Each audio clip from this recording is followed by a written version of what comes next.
So they worked away in the rough assaults, but Diomedes, which side was the fighter on? You could not tell. Did he rampage now with the Trojans or the Argives?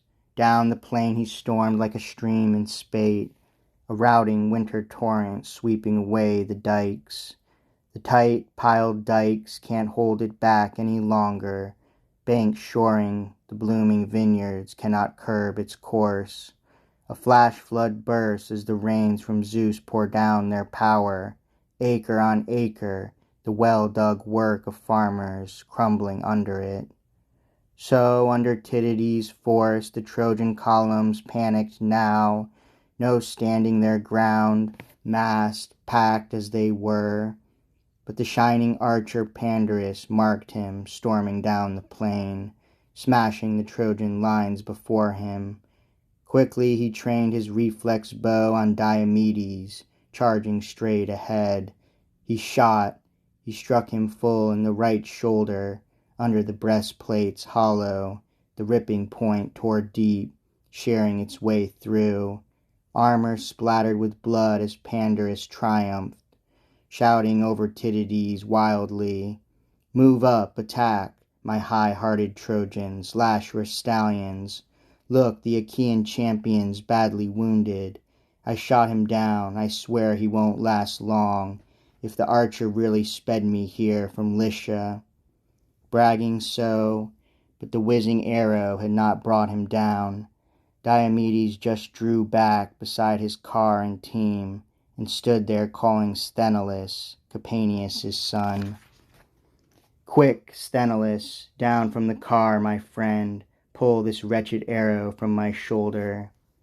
Sthenelus sprang from the car, hit the ground, and standing beside him pulled the tearing arrow clean on through the wound, and blood came shooting out like a red lance through the supple mesh shirt. And Diomedes, lord of the war cry, prayed aloud, "Hear me, daughter of Zeus, whose shield is thunder, tireless one, Athena. If you ever stood by father with all your love amidst the blaze of battle, stand by me. Do me a favor now, Athena.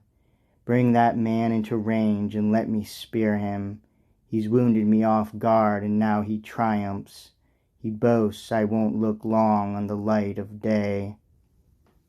So Tydides prayed, and Athena heard his prayer.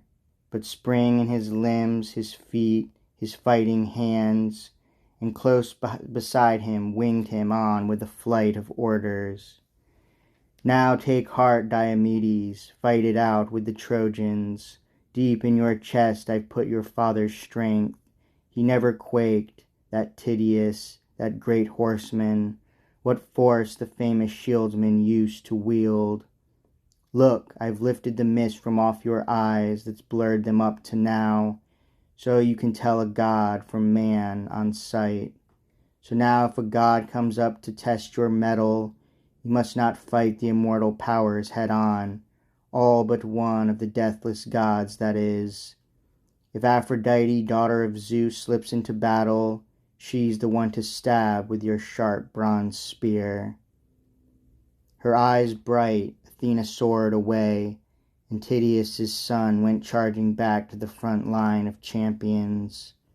Now, long ablaze as he was to fight the Trojans, triple the fury seized him, claw mad as a lion some shepherd tending woolly flocks in the field has just grazed, a lion leaping into the fold. But he hasn't killed him, only spurred his strength, and helpless to beat him off, the man scurries for shelter, leaving his flocks panicked, lost as the ramping beast mauls them thick and fast, piling corpse on corpse, and in one furious bound clears the fenced yard. So, raging Diomedes mauled the Trojans. There he killed Astynous, then Hyperion, a front-line captain. One he stabbed with a bronze lance above the nipple, the other his heavy sword hacked at the collarbone, right on the shoulder, cleaving the whole shoulder clear of neck and back. And he left them there, dead, and he made a rush at Abas and Polyidus, sons of Eurydamas, an aged reader of dreams. But the old prophet read no dreams for them when they set out for Troy.